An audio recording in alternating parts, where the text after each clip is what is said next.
रो श्री हरि भगवान की जय। उमापति महादेव की जय। महाबली हनुमान की जय।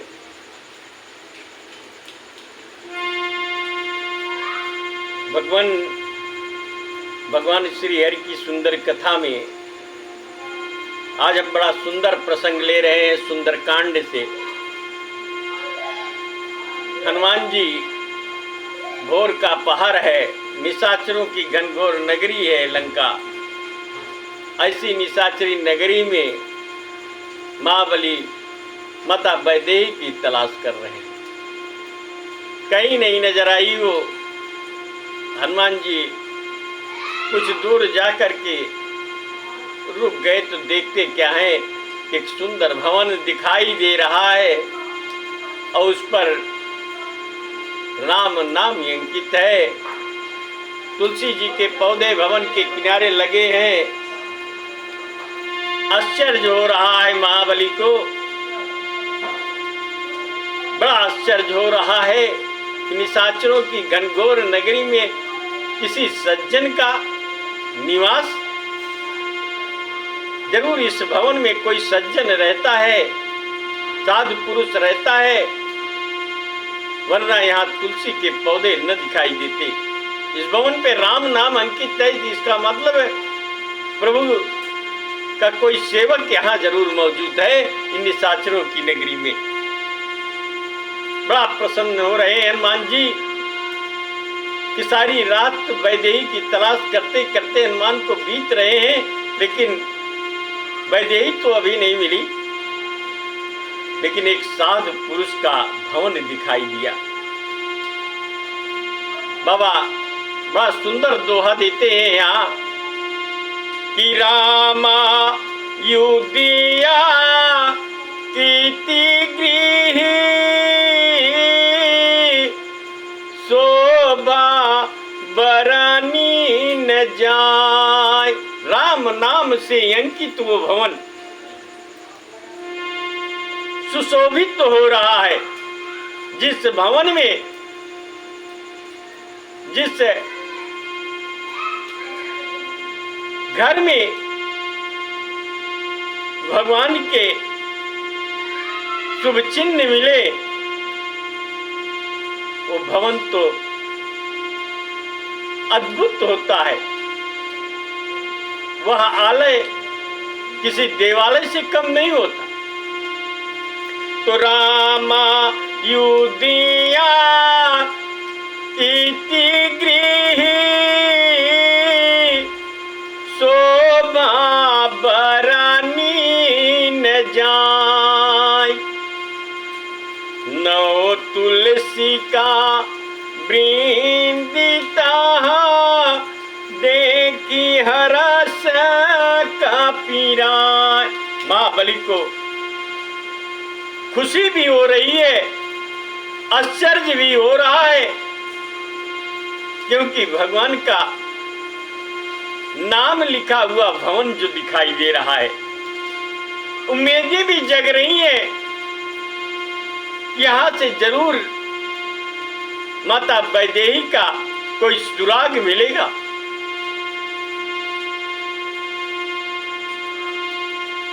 सुंदर चौपाई गोस्वामी जी देते हैं कि कैसे आश्चर्य हो रहा है हनुमान को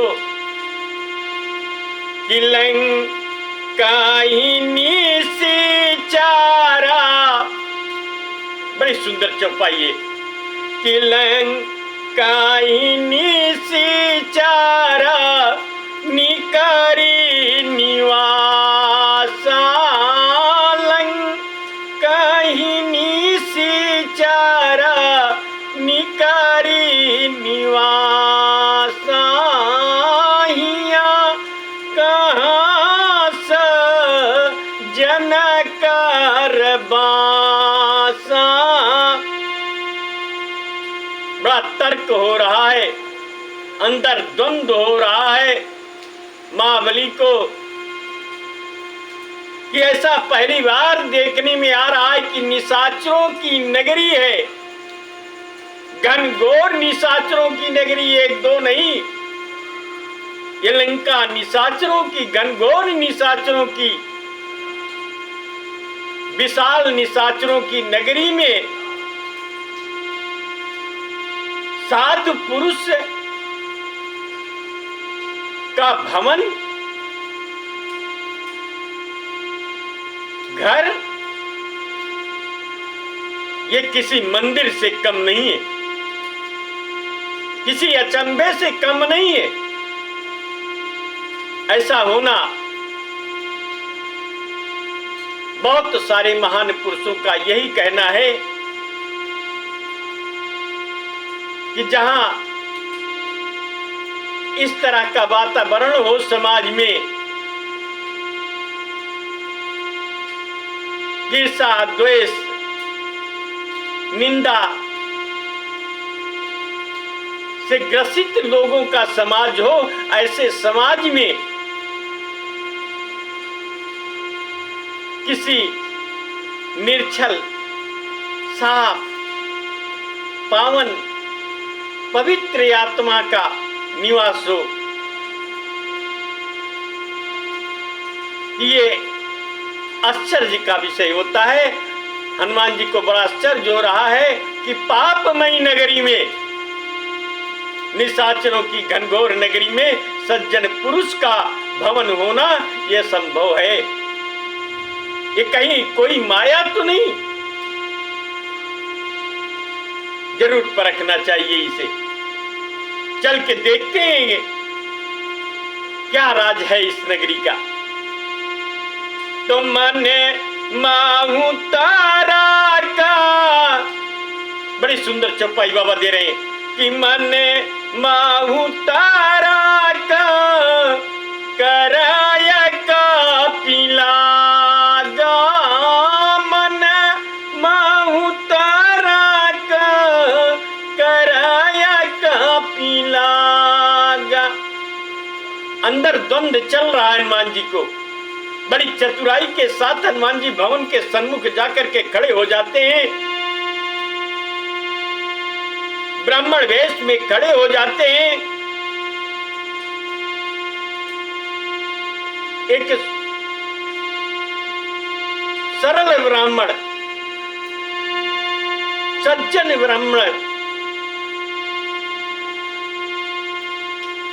का रूप धारण करके महाबली उस भवन के सन्मुख जा खड़े हुए।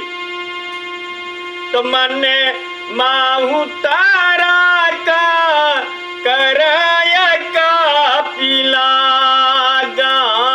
ते समाया विभीषण जागा।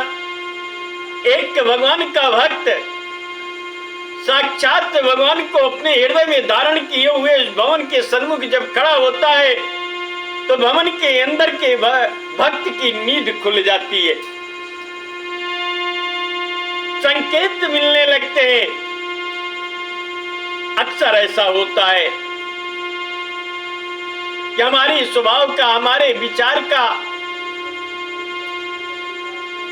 हमारी सानिध्य का जब कोई हमारे सन्मुख या हमारे गिर्द गिर्द होता है तो हमें ये आभास होने लगता है कि कोई न कोई है यहाँ पे। विभीषण जी को अंदर एहसास हो रहा है कि दरवाजे के बाहर कोई हमें पुकार रहा है, और भी प्रभु का नाम। नींद खुल गई विभीषण जी की। वैसे भी भोर का पहर था। साधु विचारधारा के लोगों का सुबह भोर में 4 बजे नींद खुल जाती है और वो अपनी नित्य क्रिया में लग जाते हैं। तो विभीषण जी की नींद खुल गई।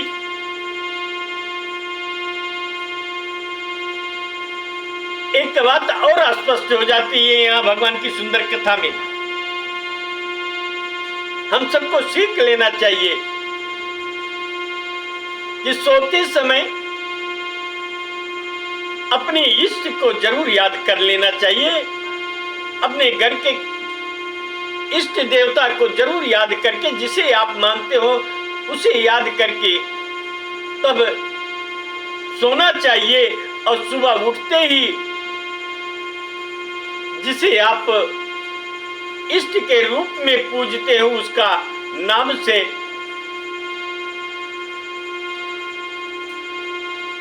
जागना चाहिए, क्योंकि विभीषण जी भगवान के भक्त हैं, पार ब्रह्म परमेश्वर के भक्त हैं, विष्णु भक्त हैं, राम भक्त हैं। राम उनके हृदय में बसते हैं, भले ही उन निशाचरों की नगरी में रहते हैं। तो भगवान विभीषण जी की नींद जब टूटती है तो बाबा कह रहे हैं,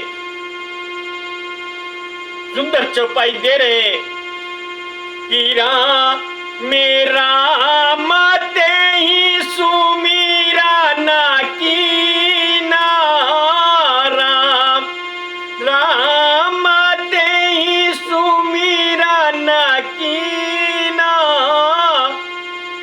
हृदय हरस कपि सजनु चीना। नींद खुलते ही राम राम कह के उठ रहे हैं विभीषण जी। आवाज दरवाजे के बाहर जा रही है, महाबली हनुमान के श्रवण में गूंज रही है राम नाम।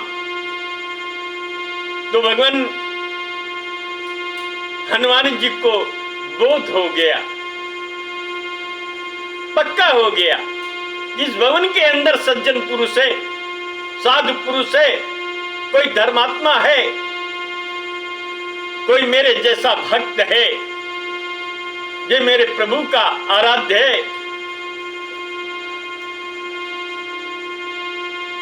तो मेरा मते ही सुमीरा ना कीना, हृदय हरस कपि सजनु चीना।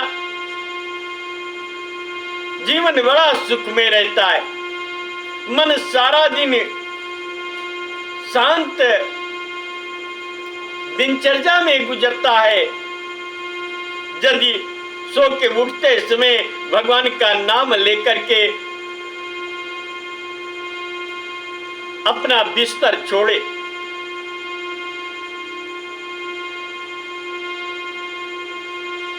भाई सुंदर बात है, यहाँ पे विभीषण जी से सीखने को मिल रही है। बहुत सारे साधु विचारधारा के लोग, संतत्व विचारधारा को धारण करने वाले लोग, संत आत्मा के लोग और सत्य को जीवन में आचरण में धारण करके चलने वाले लोग अपने अपने गिरस्त में, तमाम संसार के कस्बों में एक साधारण जीवन बिता रहे हैं। ऐसे लोगों का अगर दर्शन हो जाए, ऐसे लोगों से साक्षात्कार हो जाए तो जीवन सफल हो जाता है। जहां बहुत सारे साधु विचारधारा के लोग, संत लोग गिरस्त से दूर होकर के, गिरस्त आश्रम को त्याग करके, समाज से दूर रह करके ईश्वर आराधना कर रहे हैं, वहीं बहुत सारे लोग उसी संतत्व विचारधारा को धारण करके ईश्वर आराधना करते हुए अपने गिरस्त में तमाम आने वाले सुख दुख, रोग व्याधि असाध्य से भगवान पे भरोसा करके डट करके कर्म करते हुए लड़ रहे हैं। ऐसे साधु पुरुष के दर्शन किसी देव दर्शन से कम नहीं होते। तो विभीषण जी उसी गिरस्त में रह करके, उसी दूषित समाज में रह करके एक संतप्त स्वभाव को धारण करके सुंदर जीवन बिता रहे हैं। महाबली को बोध हो गया, विश्वास हो गया कि निश्चित ही इस भवन के अंदर मेरे जैसा कोई साधु पुरुष है। तो यही सानाहाटी कारी हवा पाही चानी, यही सानाहाटी कारी हवा पाही चानी, साधुते हो न कारा जुहानी। तो भगवान बाबा जी ने सुंदर चौपाई में बिल्कुल स्पष्ट कर दिया कि हनुमान जी के मन में ये तर्क द्वंद्व जो चल रहा था वो शांत हो गया और हनुमान जी अपने निर्णय पे आ गए कि ऐसे साधु पुरुष से, ऐसी विचारधारा के व्यक्ति से परिचय करने में, मैत्री करने में, अपना करीबी बनाने में, इनके हृदय को प्रसन्नता से भर देने में केवल लाभ है, हानि नहीं हो सकती। यहाँ भी एक सुंदर शिक्षा हनुमान जी दे रहे हैं कि अगर स्वजन व्यक्ति मिल जाए, आपकी समझ में आ जाए कि इनकी विचारधाराएं, ऐसे लोग समाज में मिल जाए जिनकी विचारधाराएं आपको प्रिय लगे, आपको हितकर लगे धर्म से, कर्म से, तो ऐसे लोगों से मैत्री जरूर करनी चाहिए। तो पूर्ण आत्माएं होती हैं, अपूर्ण आत्माएं कभी आपका हित नहीं कर सकती, केवल हित करेंगी। हनुमान जी ने निर्णय कर लिया कि निश्चित इनसे परिचय करना है। ब्राह्मण के रूप में महाबली है ही, दरवाजे के और करीब जा रहे हैं महाबली, और एक विप्र के सुंदर वचन होते हैं, विनय युक्त वचन में हनुमान जी कहते हैं कि भाई कोई है, अरे भगवान कोई इस भवन के अंदर है। बड़ी सुंदर वाणी में सुंदर चौपाई बाबा दे रहे हैं कि भी प्रेरूप धारी बचन सुनाए, भी प्रेरूप धारी बचन सुनाए, सुना विभीषण उठित आए। विभीषण के श्रवण में महाबली के आवाज पड़ी, विभीषण चट बाहर निकल पड़े, पट खोले और बाहर निकल पड़े विभीषण जी। बड़ी सुंदर बात यहां पे एक चीज और आ रही है कि जब भी किसी के सन्मुख साक्षात्कार हो तो जरूर उसे प्रणाम करना चाहिए। विभीषण जी पट खोल रहे हैं, दोनों हाथ जोड़ करके परिचय बाद में कर रहे हैं, प्रणाम पहले कर रहे हैं। प्रणाम करके सामने वाले का सम्मान बढ़ा रहे हैं विभीषण जी, अभी परिचित नहीं हुए। लेकिन ये साधु पुरुष की ये सबसे सुंदर संस्कार है कि हम जिससे भी मिले प्रथम मिलते ही कोशिश ये करें कि पहला प्रणाम हम उसे करें। तो करी प्रणाम पूछिया कुशलाई, करी प्रणाम पूछी कुशलाई, विप्र कहाँ निज कथाया बुझाई। प्रणाम करते हैं और हनुमान जी प्रणाम कर जवाब दें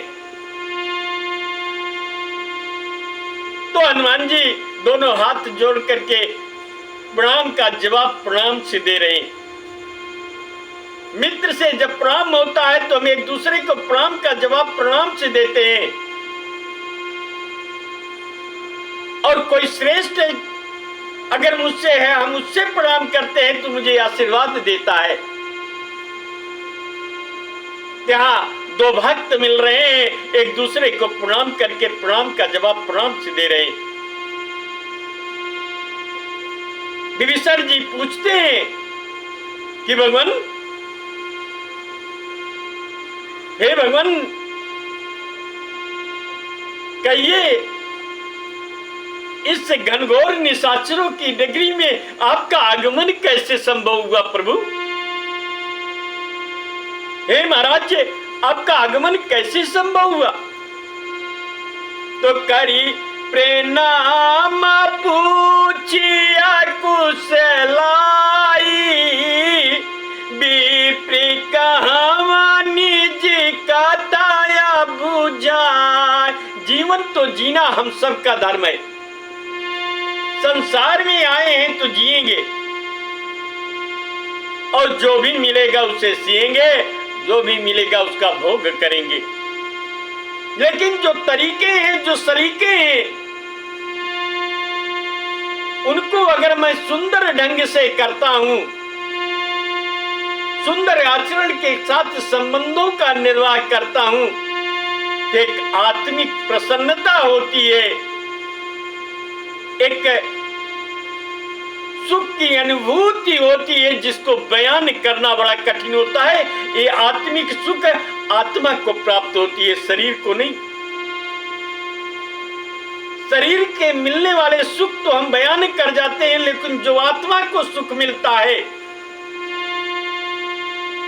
जो आनंद मिलता है, उसके वर्णन के लिए शब्द नहीं मिलते। कभी कभी इन्हीं संबंधों में हम इतने आत्मविभोर हो जाते हैं, उस परमेश्वर को कोटि कोटि धन्यवाद देते हैं, उसने हमें धरती पे भेजा।